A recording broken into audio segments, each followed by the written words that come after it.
Parshas Balak, a parsha which is always a very dramatic parsha. It captures our attention because Kadosh Baruch Hu is ruling the world, and even by the Navi of the Goyim, Bilam, who tried with all of his heart to be Makal of the Yidden, HaKadosh Baruch Hu instead changed his klolos of brachos, and at the very least was unable to hurt the Yidden. The story captures our imagination because it's so fascinating, but it's difficult for us as adults to get away from our childhood ideas of what the story is all about. This is not a childhood story at all. It's a very, very chashuv story. And in one particular aspect, which the Vilna Gra brings out so masterfully as only the Gra can, shows us the fantastic control of Kadosh Baruch Hu has on each and every aspect of the entire universe, not just us, and not just every blade of grass, and not every atom, but every single thing in the world. So, as we know, Balak sent the messengers to Bilam to come and curse the Jews, and Bilam says, "Let me see what Hashem says." And they went away, and he said, I can't. Hashem didn't give me permission to go with you. He uses trickery. By the way, over the last few months, we've seen how the Goyim lie and cheat in order to get their ways, and they do it in a very slick and very subtle fashion. So you have to be attuned to listen to what they say to upschlag their perverted ideas and concepts. The second batch of messengers come, and finally Hashem says, if they came for you, go with them. And he did. Hashem was angry at him with the donkey, with the story, with the wall. Finally he gets to Balak, and he says to Balak, "Here I am." And Balak says, "Chabedcha, I'm going to give you covered.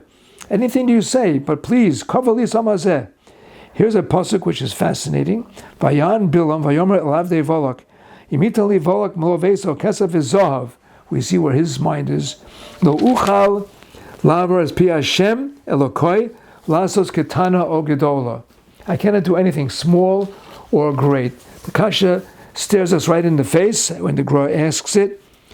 If he cannot do something small, kal vachomer, he cannot do something big. So what's the purpose of saying ketana o gedola? What is that to teach us? However, later on in the parsha, it says, "Vayosam Hashem davar b'fi Bilam." This is from the Ein Shel Torah, quoting the Gra. Hashem put the words into Bilam. He says, "This is what Bilam you have to say." So in the Medrash it says, "Amru Chachamenu, Chad Omar Resen v'Chad Omar Chika." When it says that Hashem put something in his mouth, so what do we put into people's mouths? So by a horse, we put a bridle. We put this piece of metal, which is attached to the straps, and when you want the horse to slow down, you pull back on this thing, so it tells the horse, "Hey, slow down." It gives him a break on his mouth, which is very sensitive, we assume, and he stops. He learns very quickly that if he stops, that pressure will go off. What is a chika? A chika is a fish hook. Another thing you can put in your mouth. If you want to catch a fish, you take a hook and you send it out there, and the fish catches it in his mouth, and you schlep the fish out. So one pulls back, and one pulls forward. All right? Those were the two chachamim. What are they actually saying? Fascinating. It seems that when Bilam HaRashi came to Klal Yisrael, he wanted to use every utility within his power. So he knew the moment when HaKadosh Baruch Hu has his moment of Charon Af, which of course at that time Hashem did not do. But more than that, he knew halacha, and he knew the Torah cold. He knew it. He knows that there are midos harachamim, and he knows that there's midos hadin. And exactly combined and correlating with the midos harachamim and midos hadin are the same shames of HaKadosh Baruch Hu.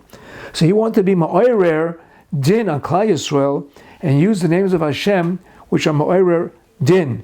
The two names which are the most famous for din, we all know Elokim. Elokim is midas hadin. And believe it or not, the name Ka, Yud K, also is Midas Hadin. He brings rayas for that. We'll skip those for the moment. And when he wanted to say Elokim, Hashem chopped him off, stopped him in mid-sentence, and knocked off his Elokim as if he had a bridle in his mouth, and it came out Kale. Kale is a Midas Harachamim. Good to know. Who's a Midah, a shame of Rachamim. It's a shame of Rachamim. And when he wanted to say the name of Ka, which is Hashem's another midah or shame of din, Hashem pulled his tongue, and added on the vav hey, and made a yud k vav k, which is midas harachamim. So that's what Bilam says. Mo ekov l'kabo kale, Uma zo ez om lo zoam havaya yud kei vav kei. The two names of Rachamim. So how can I possibly bring a klal on Klal Yisrael when the names of Kael and Havaya, which come to my mouth, are a din of chiba, din of loving. HaKadosh Baruch Hu loves Klal Yisrael, the names of Rachamim. That's what Bilam was saying. If I want to use a longer name of Hashem, if there was a midas adin, Hashem will chop my tongue off. If I want to use a shorter name, Hashem will pull my tongue and make it into the longer name of Rachamim. Look how Kadosh Baruch Hu loves us. If we just would remember that each and every time. Now, ironically, I always wondered about this as I got older.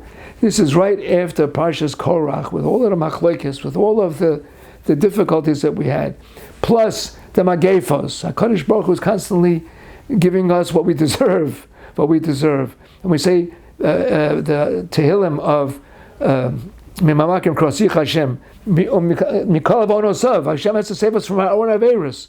With all of that, Hashem loves us deeply and wants to do only good for us, as we see so beautifully and so finely brought out by the Gra in Parshas Balak. Good Shabbos.